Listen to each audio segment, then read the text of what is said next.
Hi everyone, welcome to Eat to Be Healthy's Want to Know Wednesday webinars. I'm so excited to have you here today. This is our first one for the new year. I'm glad to be back. We've been on hiatus because of the holiday, and I'm glad that we're back and raring to go for 2015. We have some great topics coming up this year and some great speakers. You are going to love them, and I'm so excited to be able to share them with you.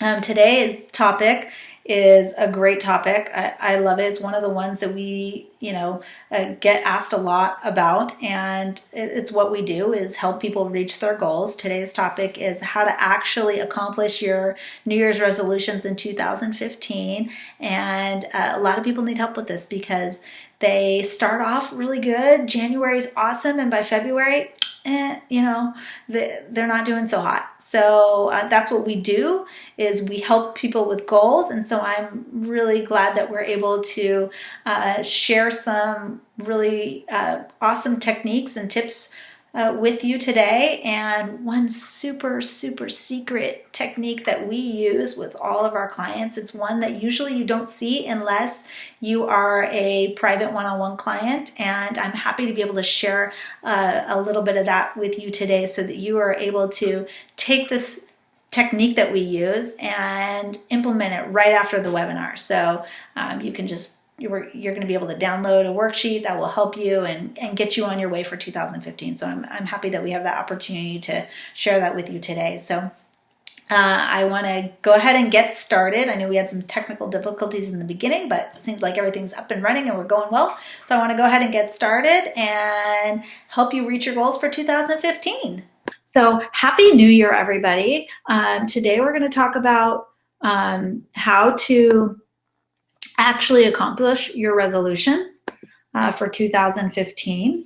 And so many of us get so jazzed to start our resolutions, and we start and we're going on our way, and come February we're falling off the wagon, and we're angry at ourselves and super sad, and so and then we just give up. So we don't want that to happen to you. We want to be able to inspire you guys and give you the tools that you need to set your resolutions and actually accomplish them.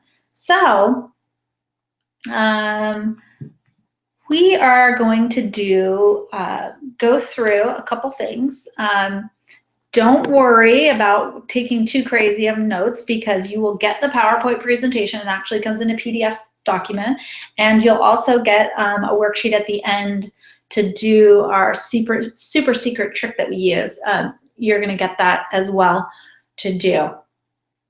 So first thing I wanted to show you guys is talk about what we're going to talk about. So we're going to talk about how to set your resolutions right. We're going to talk about easy tips and tricks to make your resolutions a reality. And we're going to talk about how to discover your healthy, happier you. And then the super secret trick that we use to accomplish anything we put our mind to. And then our resolution list checklist. We're going to do that at the end. And the super secret trick, you'll love, I know you'll love, and it will really make a big difference for you. So first thing we wanted to do was how to set your resolutions right. There are two keys to writing your resolution list. The first one is set your end goals first. A lot of times when we're working with clients, they don't necessarily set the end goals first. I'll explain to you what I mean by that. Some of them do. An end goal first might be, by the end of 2015, I'm going to lose 50 pounds. That's an end goal. Some people do come in doing that, but not everybody does. Some people might set the end goal or set their goal as, I'm going to go to the gym every day, which is not necessarily an end goal, because it is more of an action item to get to the end goal. So we encourage everyone to set the end goals first. So why do you want to go to the gym every day? Just because you should, or because there's a reason? So at the end, let's say I want to lose 50 pounds. That's my end goal. How am I going to get there? I'm going to get there by going to the gym every day. So you see how there's a difference in that. If you don't know the why on what you're doing, so if you're doing something every day and you don't know why you're really doing it, or you're not making the connection about why you're really doing it, you're less likely to accomplish your goals. So set your end goals first. Number 2 is to make your resolutions specific. A lot of times we see this when we're working with our clients, and we have to that's what we do, is kind of coach them around getting to more specific. So if your goal is to get healthy, 2015 is going to be the year I get healthy. Well, what does that mean? What does get healthy mean to you? Get healthy to me means something very different than what it would mean to you. So if your resolution is too broad, then you won't be able to, again, connect the why, and you won't be able to set actionable goals, because getting healthy is such a big thing. So not saying getting healthy shouldn't be the goal. We're actually going to give you some tips to, if getting healthy is your goal, we're going to give you some tips on how to get in, how do I word this? How to make it your actionable goals to that bigger goal of get healthy more specific, and narrow it down a little bit. So set your end goals first, and then make your resolutions specific. And we're going to show you how to do that a little bit more as we go through. So make your resolutions a reality. Make your resolutions a reality. How do we do that? Think big, start small. So by thinking big and starting small, you'll be able to accomplish it. Most people don't think big enough. They're actually very realistic, and which is great. You want to be realistic, but a lot of times people are not in touch with what they really want out of life. And so that's what we try to do, is help them kind of get clear on what it is that they really, really want out of life. And so when we do that, we want you to think really big. So I like to do this exercise. I call it a brain dump. You take your wish list, basically your list, and you set a timer for 5 minutes, and it doesn't have to be any longer than that. It's just, we're going to brain dump. And the question at the top of your paper would be, if I could have anything, be anything, do anything, what would it be? Don't limit yourself. Don't limit yourself. So don't say, don't not write down something you really want to do or be or have, because you think that'll never happen. So for example, if I could do anything, be anything, or have anything, I would want to be a professional athlete, let's say. So, which is actually true. If I could do anything, I have many, many things, but one of the things would be to be a professional athlete. I just think it would be really fun, and I know it's a lot of work, but it would be really, really cool. So am I ever going to be a professional athlete? No, I'm almost 40 years old, and I'm not a super athlete, but it's very helpful to know that that is something that I would have loved to have done if I had no limitations. Why? We'll get to the why that's important to know later, but jot all that down. Doesn't matter what it is, just brain dump it onto a piece of paper. So then after you've done that, you want to kind of explore. My favorite thing to say is you want to explore that, but explore your list. Look at your list and pick something on there that is doable. Kind of make that your theme for the year. So if my theme for the year is, then let me think.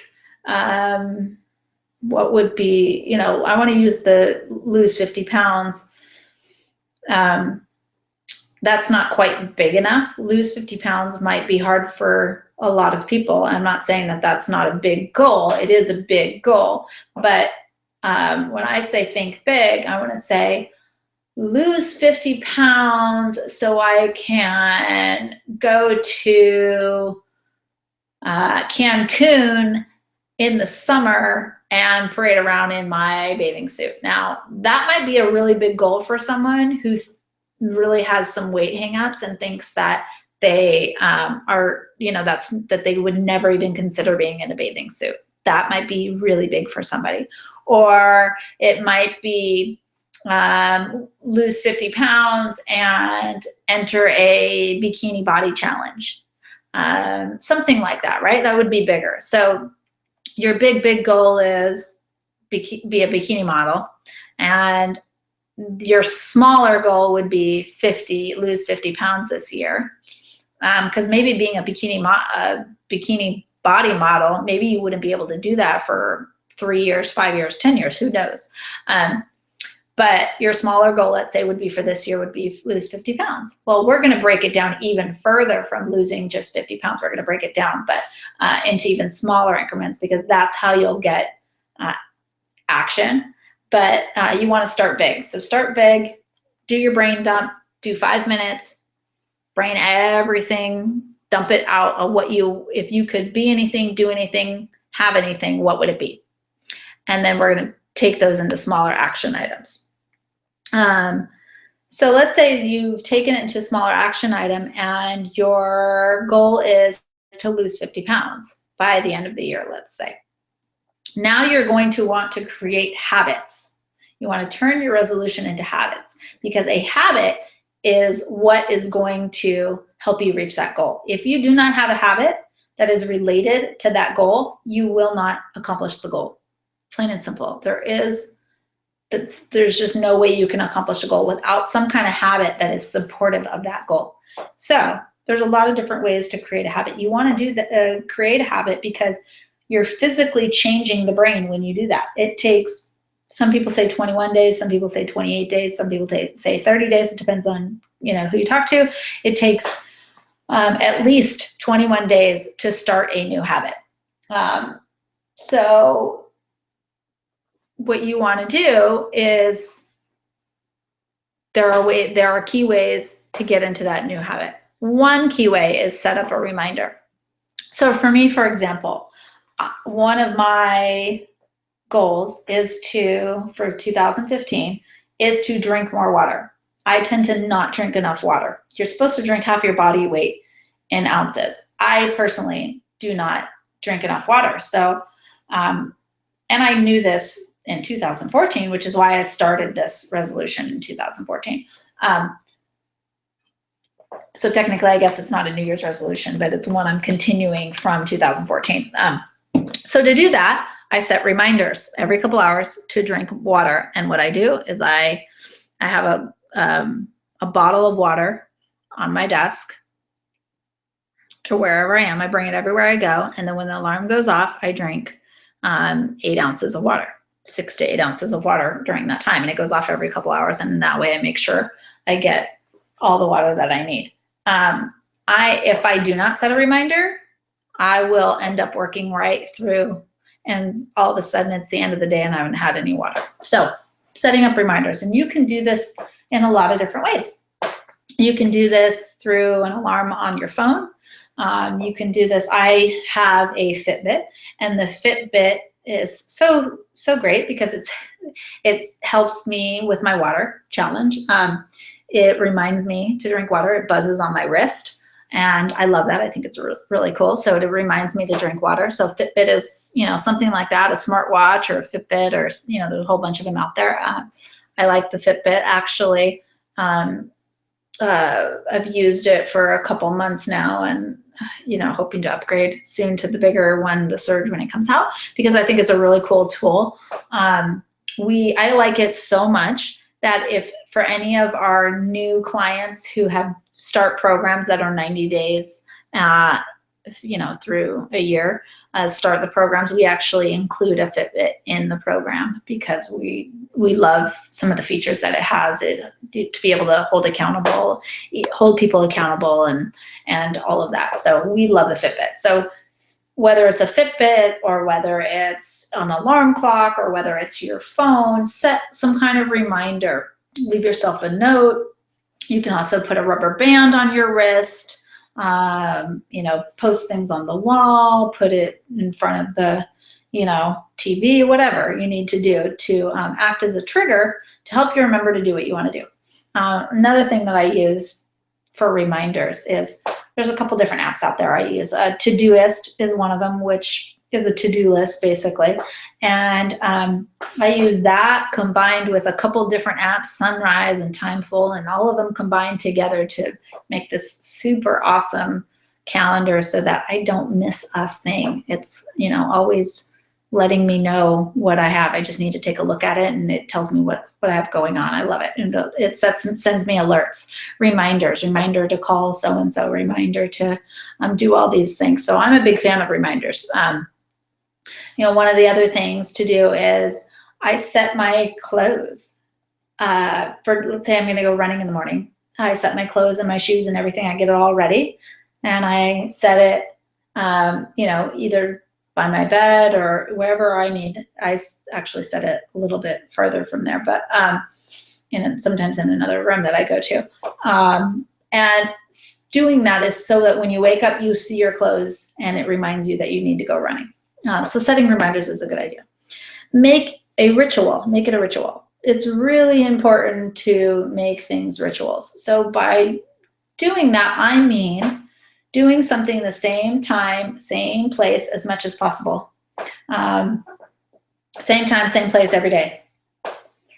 You make it a ritual and it becomes a habit really quickly. When you are, let's say your exercise routine is, one day I'm going to work out at 9 a.m. The other day I'm going to work out at 4 a.m. The other day I'm going to work out at 2 p.m. Another day I'm going to work out at 5 p.m. It's all over the map.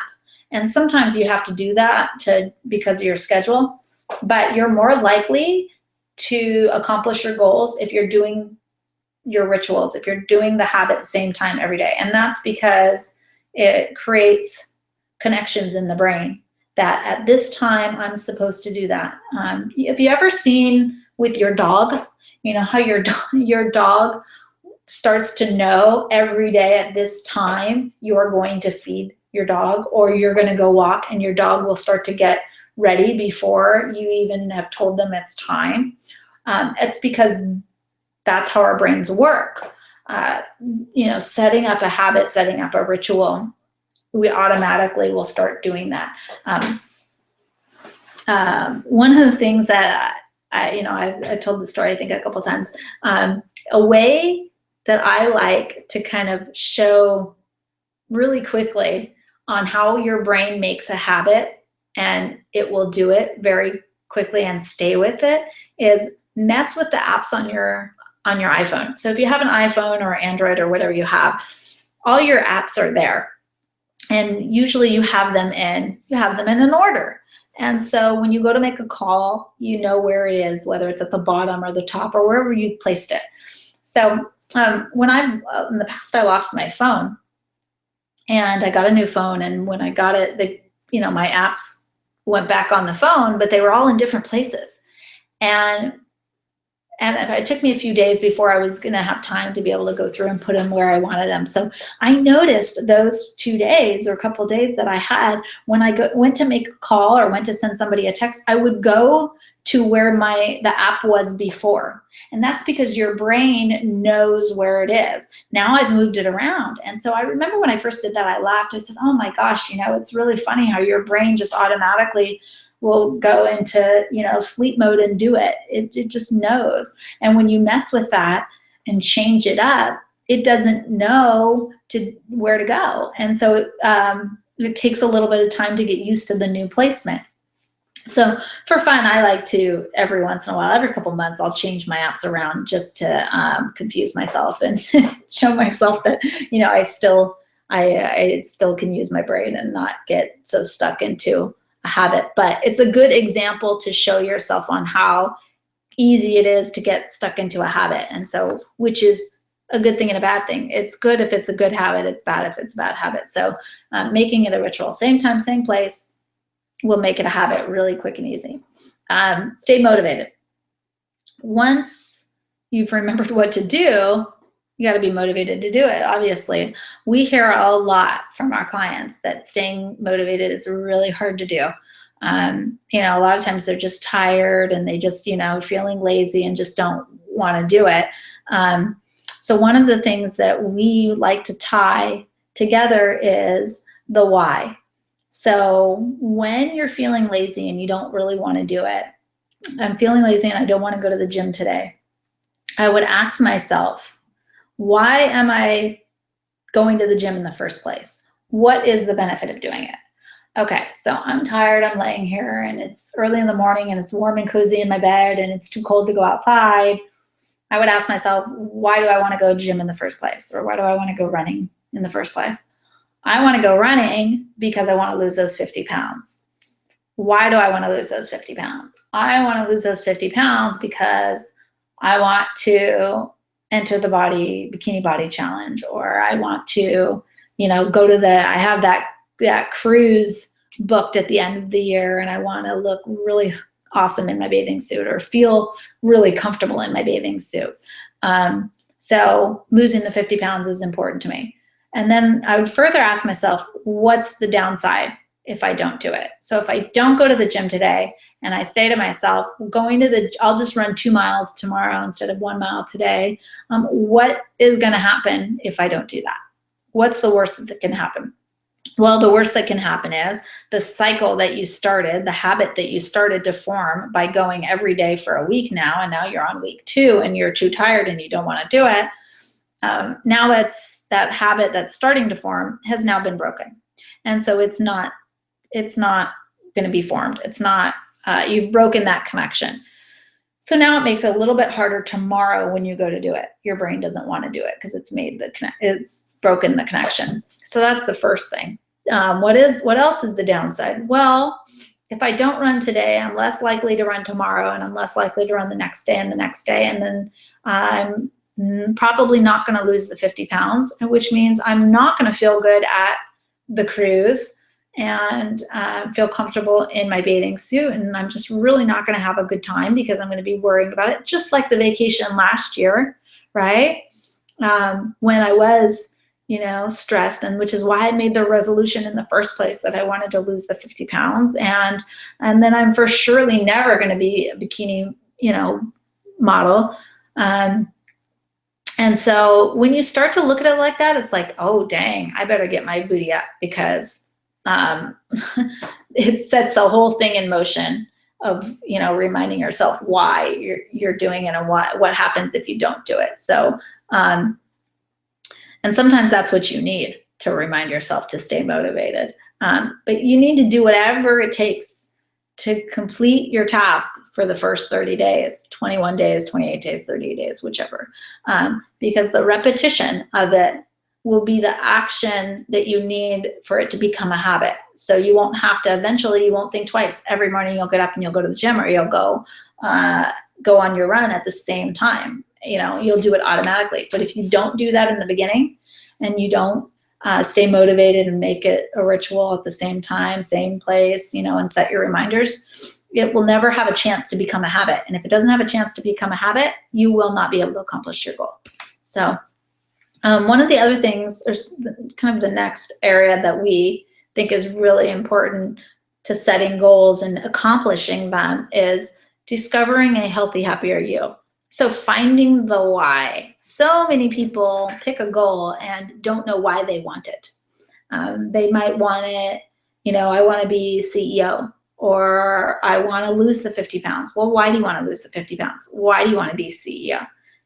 What does that mean for you? So those are questions that we encourage people to ask themselves and to discover, because putting the why with your goal makes it meaningful. And it's no longer, I have to go to the gym every day because I need to lose 50 pounds.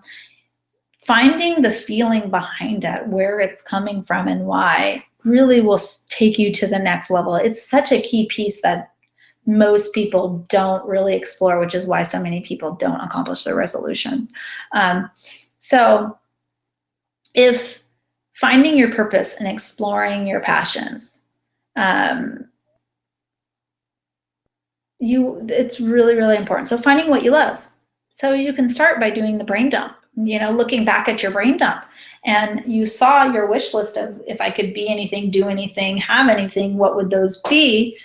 That might be professional athlete, might have been on there. Might not be realistic for you to be a professional athlete, but you can find that, what do I really love about being a professional athlete? Okay, I loved that I would get to spend most of my day working out. And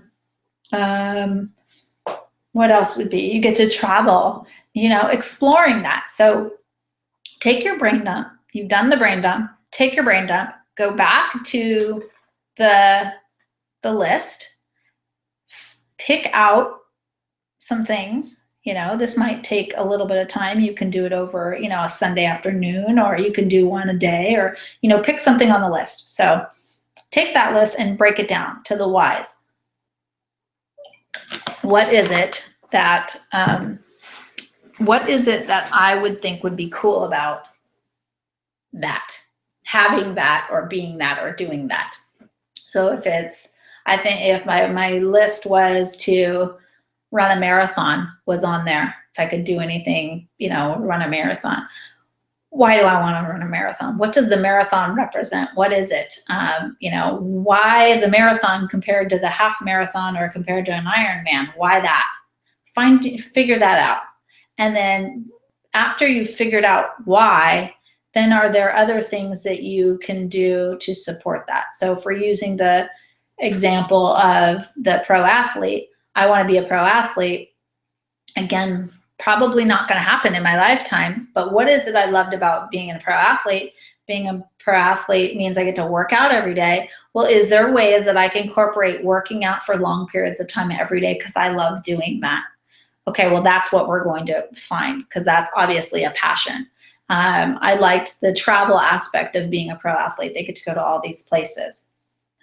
Okay, well then, how can I incorporate travel more into my life? That could be one of my goals, is incorporating travel into my life. Working out for longer periods. Maybe I might like the fame and the money that comes with it. Okay, well, what are other ways that I could, maybe generate fame or generate more money, those kinds of things. So again, you're breaking it down. So if money were no object, what would you really spend your time doing?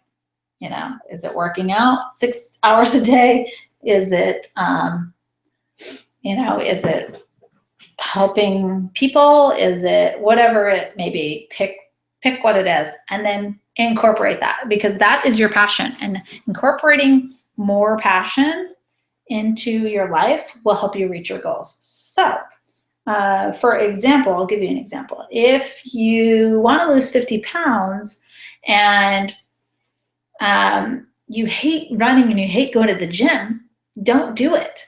If you love dancing and love yoga, do that. If you love rock climbing, do that. Those are all great ways to exercise. It doesn't have to be, I need to go to the gym, or I need to lift weights, or I need to run to lose weight. Find the things you're passionate about and do more of those, because one, you're more likely to do them if you like to do them. Two, it actually creates less stress when you're doing things that you love. So when you're happy, you have serotonin and dopamine. You have spikes in serotonin and dopamine and endorphins and all of these things when you're doing things that you love. And that helps your metabolism. That helps you burn calories. That helps you lose weight. So you want to do things that, that you are passionate about and that you love. Another way to discover a healthy, happier you is to expand your mind. So reading books, speak to, experts on different subjects that you like, enroll in a course, take a class, expand your mind. We have found with our clients, the ones that have an open mind and are willing to learn, expanding their mind and grow in that sense, they meet their goals faster and more often. The ones that are closed-minded and are not willing to expand their mind have a harder time accomplishing their goals. So expanding your mind is a great thing to do. So take a class. That's why we offer some of these things, cooking classes and the dinner and a movie, because we're watching documentaries. Expanding your mind is really important because it makes different connections in the brain. It's questioning. You're questioning the world around you, what you like, what you don't like, what your beliefs are, some of your limiting beliefs. All of those are really important to accomplishing your goals. They might not feel like they're directly related. So, taking a class might not feel like it's directly related to losing 50 pounds, but it really is. So you want to focus on that. Find work that you love, or a way to love the work that you do.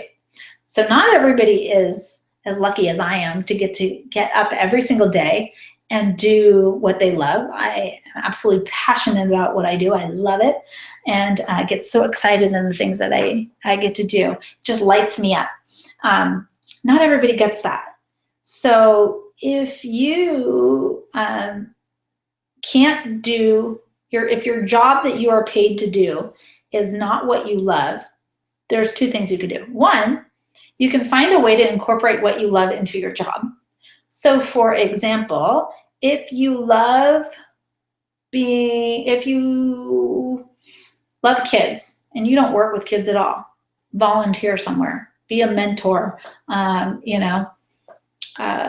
volunteer in some kids programs, things like that. There's a lot of different organizations that you can do, or sit on a board, that helps kids, or, something like that can really help. One of the other things that you can do, let's say you love kids, but that's not your job at work. You can incorporate that into your job by, working on a side project and seeing about setting up a kids program for, bring your kids to work day. It doesn't matter if you have kids or not. It doesn't mean you have to set up a program. If you love kids, you can, talk about heading up that program and work on that project with HR.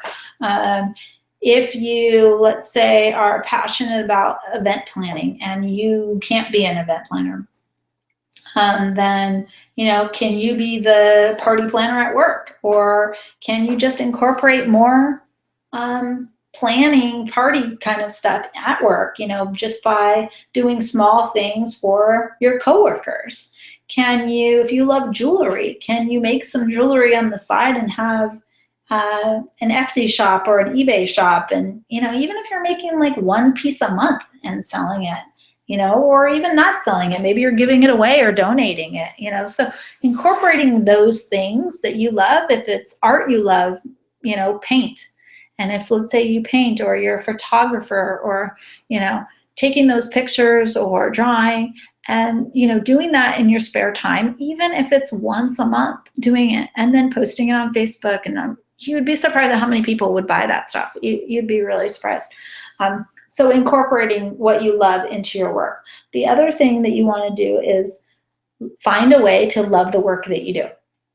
So the job situation for most people is very difficult, and most of our clients have a hard time with their job. There's something about their job that they don't like, and it usually causes a lot of stress, which is part of why they need to get healthy, because the stress causes them to make not healthy choices and, does a number on their body. So work or a job, career, is one of the most dysfunctional areas for adults. So at the moment, if you're stuck at a job that you really don't like and it's not aligned with your passion, you can still find a reason and a way to love it. Something even small. So if you hate going to work every day, it's just miserable, make your office or your cubicle, decorate it with things that you love. Put up positive quotes or, pictures. Just, make the space conducive that will be inspiring to you instead of bringing you down. I am a big fan of this. I have all over my space, no matter which workspace I work in, because there's a couple different ones. I have quotes all over the place. Quotes and books and, pictures and things that inspire me.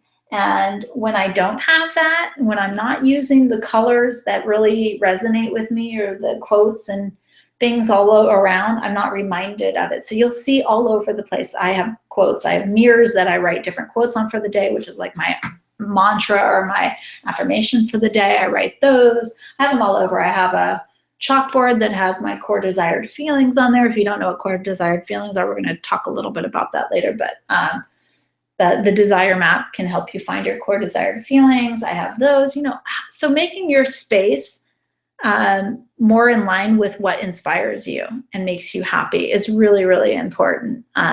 Flowers, things like that. Finding people that at work that are your allies. So instead of talking to the negative Natalie every morning before you start your day, who's gossiping about other people and just bringing you down, that might not be the best way to start your day, because you might tend to start gossiping with them and be negative, and then you set the tone for the entire day. So align with people who are positive, who are in line with what you believe in, and avoid people who are irritating to you.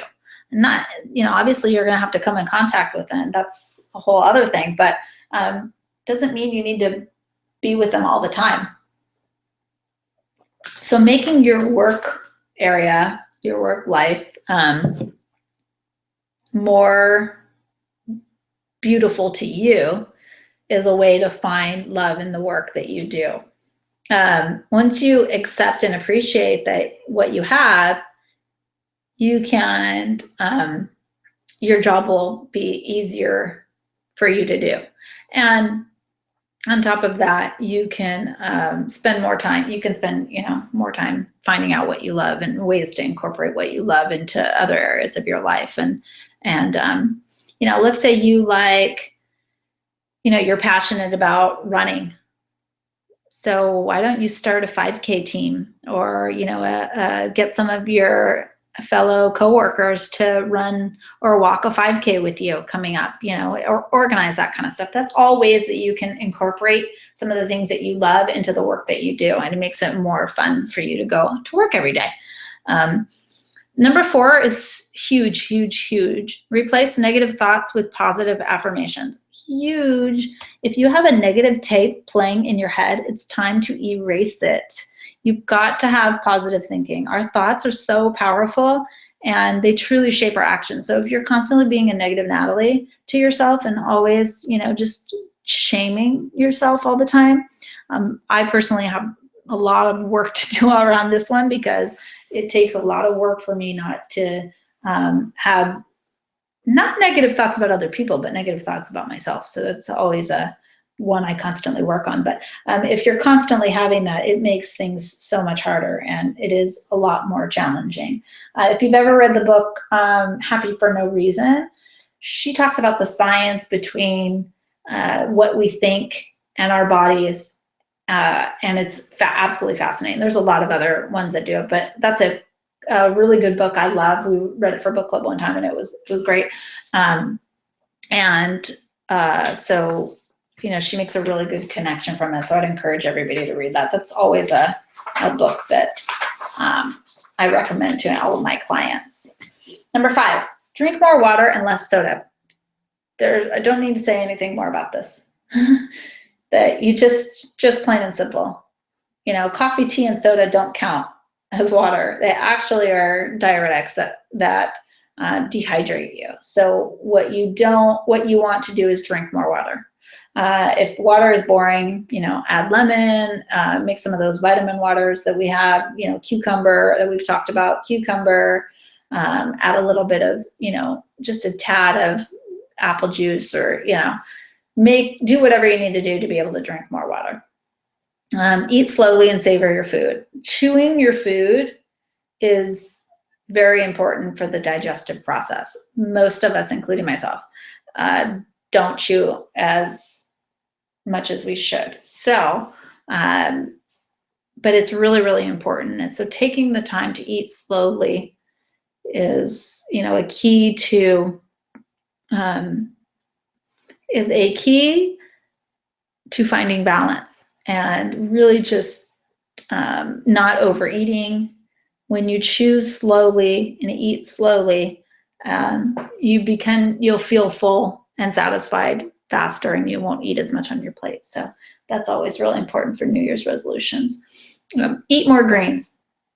If you do nothing in your life but this one thing, so if I give you this whole list and you learn nothing from today, and you're like, this lady's crazy, the one thing I would want you to take away is eat more greens. Everybody needs to eat more greens. Everybody needs to eat more greens.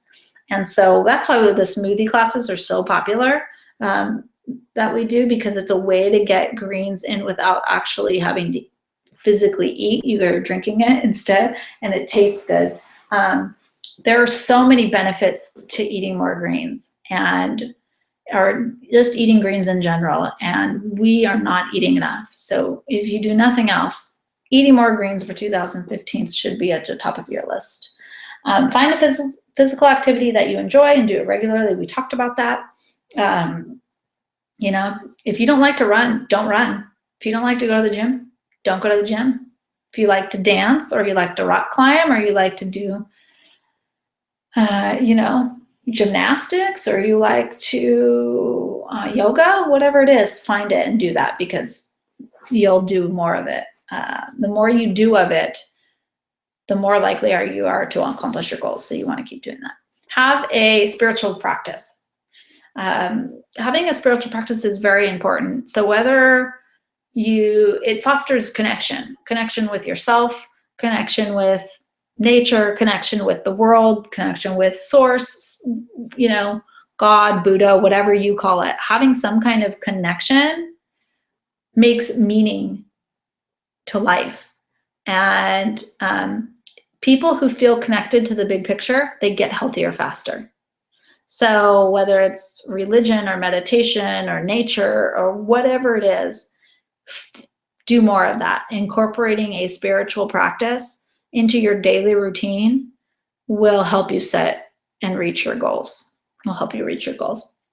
So for me, for example, it's my spiritual practice is meditation, is journaling, I'm a student of A Course in Miracles. So A Course in Miracles, I utilize that within my spiritual practice.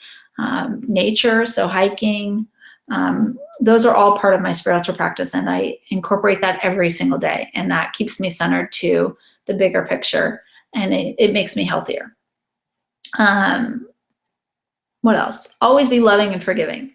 This one's always is a hard one for a lot of people, but shifting the perception. When you feel angst about someone, or you feel angry about something, shifting that perception creates miracles. It truly does. So taking yourself out of it and looking at it from their point of view. I mean, we've always heard that, but it's a lot easier to say than to do. But when you're upset, trying to say, okay, why do I think that they did that? And really, putting yourself in their shoes really makes a difference, to coming from it from compassion, and knowing that each person is truly doing the best that they can in their current state of consciousness is the key to loving and forgiving. In the end, when you think that, you're allowing yourself to make more room for positive feelings, and it cleanses yourself of the negative energy. So you want to always be looking at it, shifting your perspective and looking at it from other people's point of view. And then you'll notice when you do that, it's like a muscle. You keep doing it, it gets a lot easier to look at things. Cultivate gratitude. Gratitude is huge. We love gratitude so much that we're going to do a gratitude challenge later in the year. So I'm super excited about that. It was one of the things that came out of our team brainstorming session on Monday. Super psyched about it. And but you don't have to wait for our challenge to start it. You can start it today. And one of the things that I do every day is to cultivate gratitude, is write 3 things that I'm grateful for in the morning. I do two areas. I'll tell you two things I do every day that really cultivate gratitude. One is every morning I write 3 things that I'm grateful for. I make sure that they are not the same thing every day. They have to be different, and they don't have to be really big things. It doesn't have to be like, oh, my parents or my dad or my my husband or my son. It doesn't have to be any of those big things, or my car or my house. It doesn't have to be any of those. It could be something so small. I remember one day I wrote, I'm grateful for pencils. And I truly am grateful for pencils because I get to erase and start over. And so it could be something very, very small. A pencil is such a small thing, but it's also such a big thing.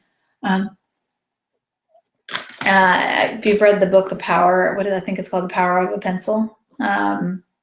I think that's what it's called. I don't remember what it was called, but it's a good book. I'll have to look that up. But it's a good book. And it talks about how something so simple, can really change. And so writing down 3 things that you're grateful for really sets the tone for your day. It attracts more goodness, and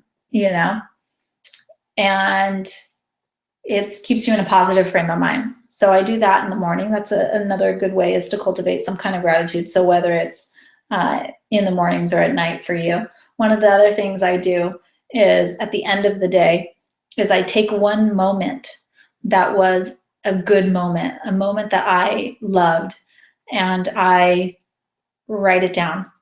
And I don't just write, the moment I had with my friend.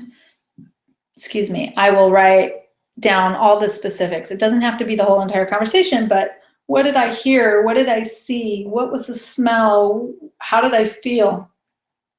And a little bit about it. It doesn't take long. It's a 5-minute kind of brain dump thing, and you just write it out.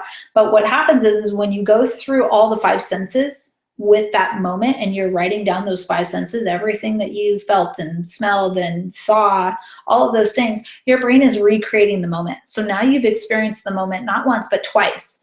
And that is cultivating a sense of gratitude to the universe and to yourself. And so it does wonders for the brain as well. So that is another one. So whether you do that, before you fall asleep, you think of what makes you, a fortunate person, or letting your loved ones know that you're thankful for them, or, telling a person why you like them. Those are all different, or what you love about them. Those are all different ways to cultivate gratitude. So find what works for you and incorporate that in.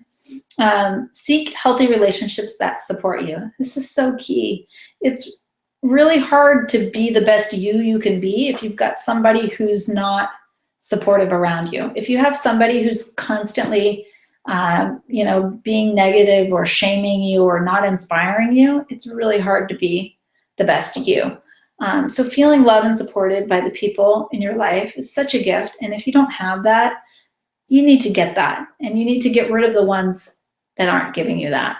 Plain and simple. I mean, we have family members, and they're not always supportive. And you can't necessarily walk away if it's your kids or your spouse or your brother and sister or your parents or whatever. It doesn't mean you necessarily cut them out of your life completely, but maybe you set some kind of boundaries so that you do feel supported when you're with them. There's a lot of different ways. That's a whole other thing on how to set those boundaries. But if people around you are draining you of your positivity and your confidence, let them go. Make room for new people. You can't have new positive people come into your life if you have so many of the negative people around you. It just is not going to happen. So you've got to clear out the clutter so that great things can come in for you.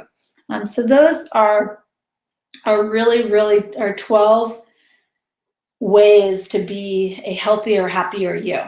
Now you might be thinking, well, that's a lot of stuff, how am I going to do all that? Yeah, that's exactly what I'm thinking when I go through this. So we're not saying to do all of them.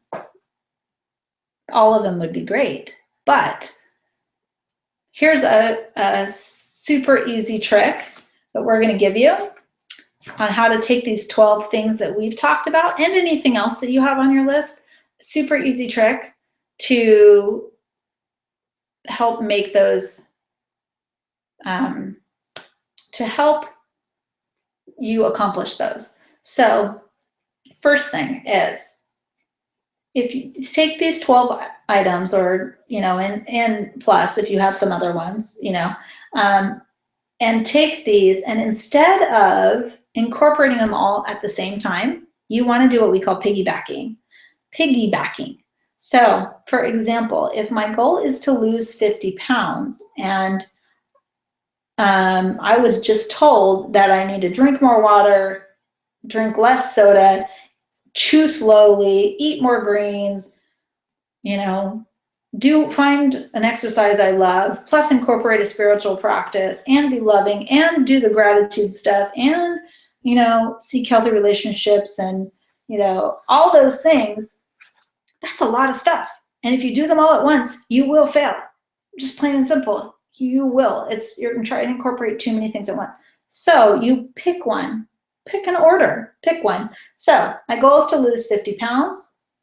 I've decided I'm going to go to the gym every day because I love the gym. So I'm finding something that I love and I'm doing it regularly. Okay? So I'm going to do that for about 3 weeks. Then I'm going to add another step. So I'm going to go to the gym for 3 weeks.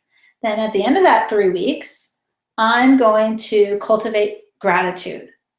Okay? So when I come back from the gym, I'm going to write down 3 things that I'm grateful for. So I'm going to do that for another 3 weeks or so. You can do 1 week, 2 weeks, 3 weeks, 4 weeks, whatever, but 3 weeks is about a good time to kind of start creating a new habit. So now, instead of just going to the gym, I'm going to go to the gym. I'm going to come back and I'm going to write 3 things that I'm grateful for. I'm going to do that for 3 weeks. Now, I'm going to incorporate a spiritual practice. So I'm going to go to the gym. I'm going to write down 3 things. I'm going to meditate for 5 minutes every day. So I'm going to do all those for 3 weeks. Then let's say I'm going to do those. Then I'm going to add more greens as one of my missions. So I'm going to, every day, I'm going to go to the gym. I'm going to write down 3 things that I'm grateful for. I'm going to meditate for 5 minutes, and then I'm going to make myself a smoothie. And there you go.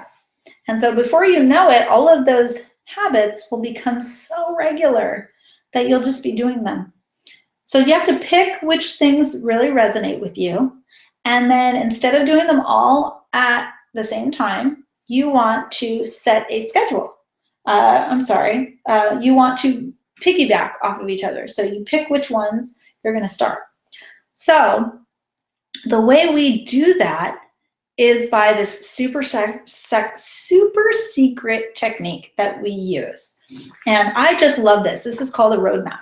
And I just love this. When I saw this, I actually took 3 different exercises, so to speak, and kind of combined them into one, because I loved one and it didn't, you know, it worked great, but it didn't meet all of everything I needed. And I loved something else, but it didn't work. So I took all these different things and I've made them into one, and they have helped me be super, super successful and in whatever I've wanted to accomplish. So if my goal is to become a vegan, which at one point it was, doing these techniques, if I would have done these techniques back then, it would have been even more easier, but I didn't start doing these until later. But so the first one we have is piggybacking. There was a second one that I know I talked about in the last webinar that I wanted to add to this, but maybe they'll come to me. But taking the piggybacking and making a roadmap is really, really key. So let me talk about the roadmap. Before I get into the details of the roadmap, I'm going to tell you the special roadmap, which is what we use with our clients to help them get to where they want. And like I said, it's worked for me. It works for my one-on-one clients. It works in our group programs. You'll see this structure we use over and over and over again. This something is it's so good that we can use it for everything that we do in all areas of our life. And so I'm going to show you a little bit how we do it. And then you're able to, I'm going to give you the download for it so that you can do it at home. So before I do that, before I show you the super secret technique, I kind of want to wrap this part up because I'm going to go into video mode so that you can see my personal technique, my personal roadmap, so I can show you. But so I wanted to just say, just kind of to wrap this part of it up is that when you're doing your New Year's resolutions, remember to shoot for the moon. Even if you miss, you'll land among the stars. I love that quote. And it's really important. So aim high, and you might not hit every goal. You probably will if you use our super secret technique, but you will hit a lot of them. So just remember that. So I'm going to take us out of this mode, and you should be able to, in a minute, you should be able to see me. Yes, I hope you're all able to see me. So I'm going to show you my roadmap. So this is my roadmap. This is one piece of it. I'm going to tell you the technique that we use, and you'll be able to visually see it on the download. And don't worry, you'll get this entire presentation. You'll be able to. So if you didn't take notes of all the 12 things, don't even worry about it. You'll get that. If you did take notes, that's great, because I find when I write things that it's easier for me to remember, which is a key thing and one of the techniques that we use in the roadmap. So doing the roadmap is really important because it helps you create the goals and make them into all the things that we talked about, the habits, and making them all into, what are some of them? Let me go back to here. Doing this roadmap will help you with your goals, help make them habits, help them become actionable. It'll, if you want to be successful, this is the tool that you would want to use. So kind of piggybacking off of your wish list that you did, if I could be anything, do anything, have anything, you take that list, right? So you're going to pick one of the things off of that list. And now we're going to make a roadmap with it. So for example, if I could be anything, do anything, have anything, wish list, I'm going to look at mine to kind of use an example. Let's see. I'm going to look at mine to pick one off to use as an example of which ones.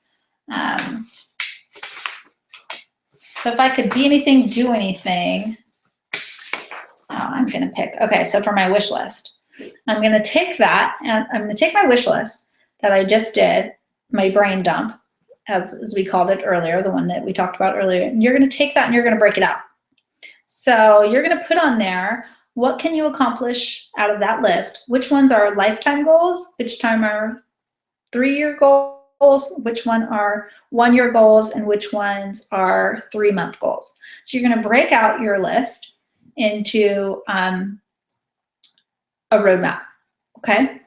So let's say my goal was on that list was to be a professional athlete. Let's say that was one of them. We already determined in my lifetime that's probably not going to happen, but I'm going to take steps towards doing something consistent with that. So I'm going to tweak that goal. Let's say the goal was to be a professional athlete. Okay, well, I might not necessarily be a professional athlete in the way that I would normally think about it, but is there a way that I can kind of be that? So for example, running marathons, or is that something that's in line with what I would consider being a professional athlete, or getting sponsored by a company to run marathons, or creating a group that creating a group that is sponsored by a company. What is it about being an athlete? We talked about this, so you're finding that out. So after you've fleshed that out and the kind of the why, which is key, you've got to go through this list and find the why you want to do all these things. Then you're going to assign them to, are they a lifetime goal? Are they a 3-year goal? Are they a 1-year goal? Are they a 3-month goal? After you've done that, you're going to further break it down to your roadmap. So we're going to pick a 3-month goal. I'm going to use it as an example, and I'm going to show you how I break that down. So if a 3-month goal is get healthy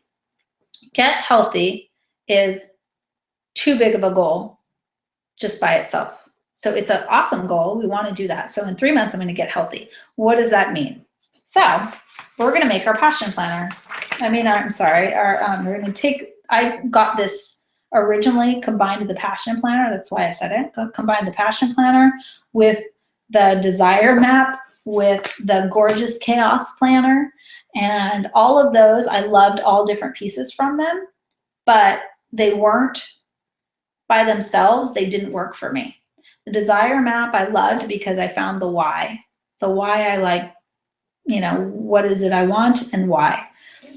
The passion planner I loved because it broke it down to more of a roadmap.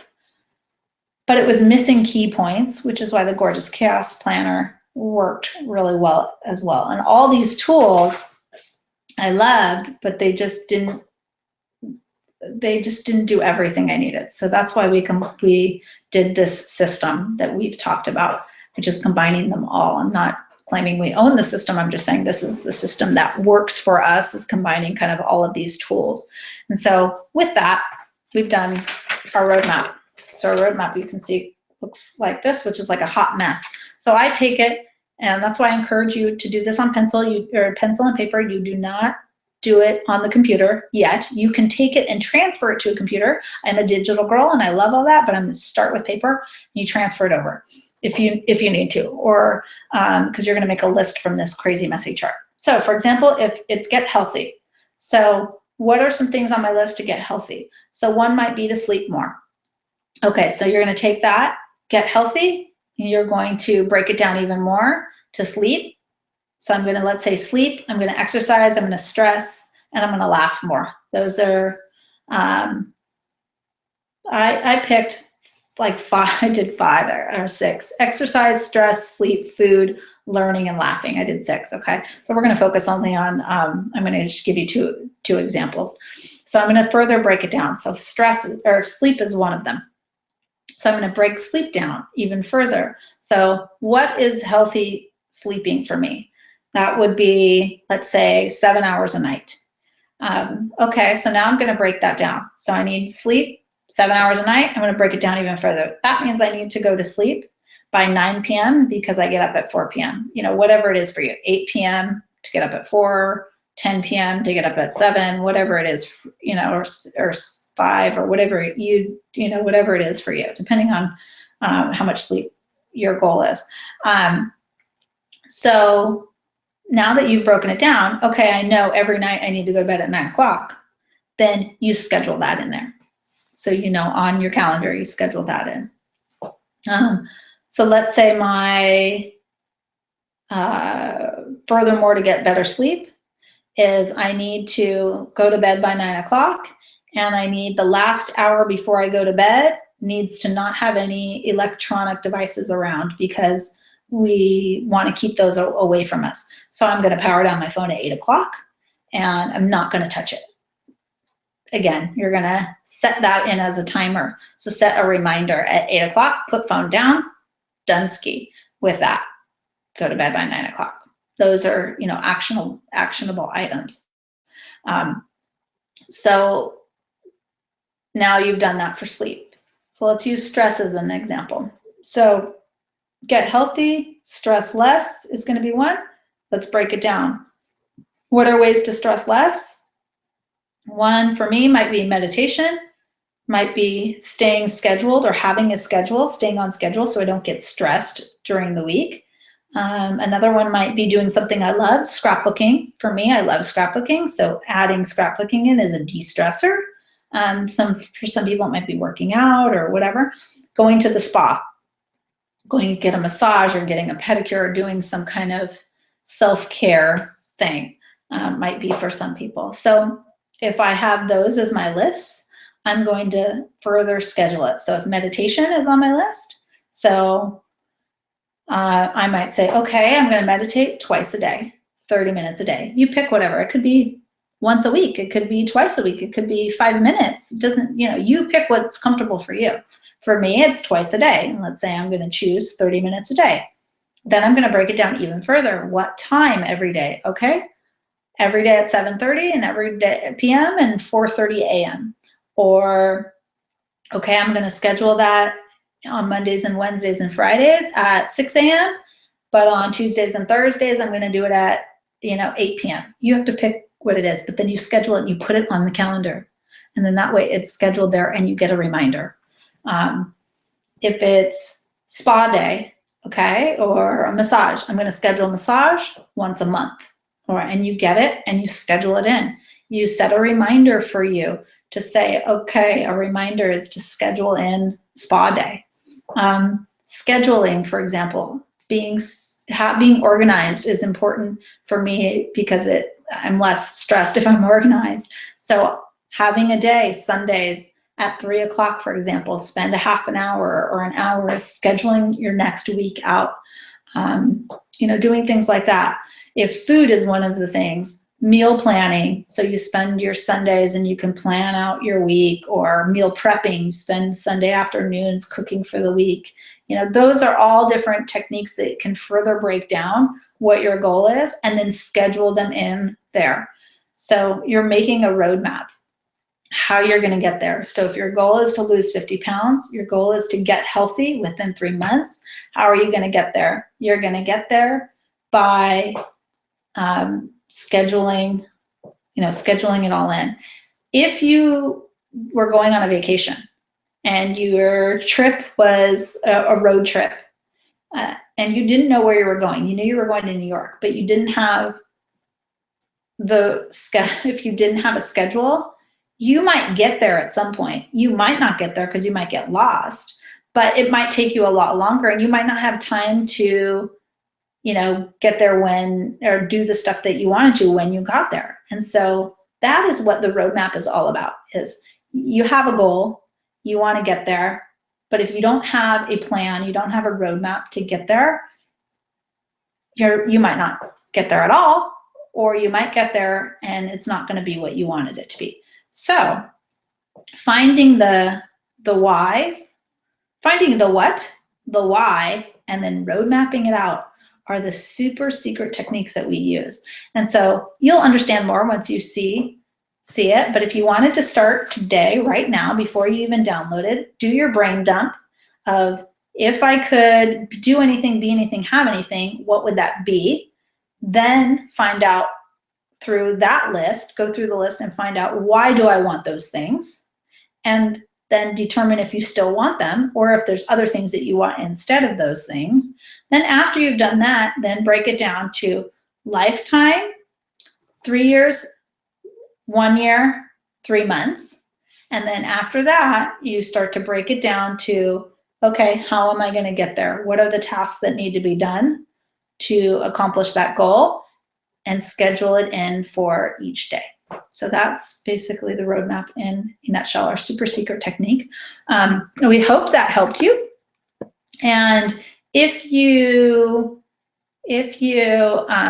have any other questions, feel free to email us or catch us on Facebook or Twitter or any of those. We're happy to see you this week. Can't wait for next week. We're going to have Laura Lee is coming next week. And so you don't have to hear me. I know last year we saw a lot of me and heard a lot of me. This year you're going to see less of me and a lot more of other awesome people that I'm super psyched to have been able to partner with. Next week, Laura Lee is going to be talking about building confidence in young girls, because that's such a huge problem. The statistics are crazy about, young girls and dieting and all of that. It's actually so sad. So if you know anybody who might want to be on that call, please direct them to our website so that they can sign up for the call and be able to get the download and all the goodies that Laura has. I know she has some great goodies that she's bringing to the table, and special offers and stuff like that. If you, if you like us, and make sure you're on our social networking and make sure you've signed up for our email, because you don't want to miss anything. We've got some awesome things happening this year. I wish I could tell you all about them, but that would take, a whole thing as it is, and we're already over. So I'm not even going to take questions today. So if you have any other questions, I know there are some in the chat, and I want to be able to answer them, but I'm going to, I'll stay on and chat with you to answer those questions. I know there are a couple of them were about our programs that we have coming up. So I'll quickly just touch on them. If you're local to Simi Valley area, every Tuesday and Thursday we do walks, just to stay motivated. So come and join us for those. Join our 5K team. We do a 5K once a month, and we do everything from basic 5Ks where we walk or run to obstacle courses and trail runs. So join our 5K team to help you stay motivated. That's one of the things that you need is an accountability partner. Everybody needs an accountability partner. So make sure, whether it's us or a friend or a spouse or, someone, get an accountability partner. We are great accountability partners because we live and breathe eating healthy and what are living healthy. And I have found that the reason why I developed a lot of the programs was because I just wanted to be around people that wanted the same things. And so I've found that makes me be able to live a healthy life, is if I'm around people who also want to live a healthy life. So that's why we created a lot of these things, the walks, the 5K team, we have the book club. All of those are free things that we have. We have our classes. Our classes are starting up on the 15th of January. It's every other Thursday. They're live classes. We're also going to be able to stream those live soon, so that will be really fun, but probably not for a couple months. But those start in January, and those are part cooking class, part workshop. A lot of fun. We always have a really good time with those. There are various topics throughout the year. We're going to have guest speakers come and speak. I'm so psyched about that as well. We have dinner and a movie, which is a new thing, every other Friday night. So fun to be able to watch a documentary and then eat healthy food. We have it catered, so with really great organic healthy food. Awesome. And then we have our Look Great Naked 21-day intensive program. Starts on the 12th, but it's actually sold out. So I know some people have been asking about that, and it is sold out this time around, but we are going to offer it again in a couple months. So if you're looking for a 21-day, you have to wait a couple months, but we do have our 90-day programs, and we have our 6-month programs that are available right now. So those are one-on-one programs. So if you need extra support where you have a coach that really guides you through everything, it's deep dive. They're really, they dig deep. We really get to the meat of the stuff. But those are some of our most successful programs. They're great. So we have those going on. We have a ton of things. We have some great challenges that are coming up. Like I said, our team met this week and we brainstormed a bunch of stuff for 2015. And so we're super psyched. We have a lot of stuff going on. So make sure that you're on our newsletter and, and Facebook and Twitter and Instagram or whatever. Facebook, remember, you don't get to see everything.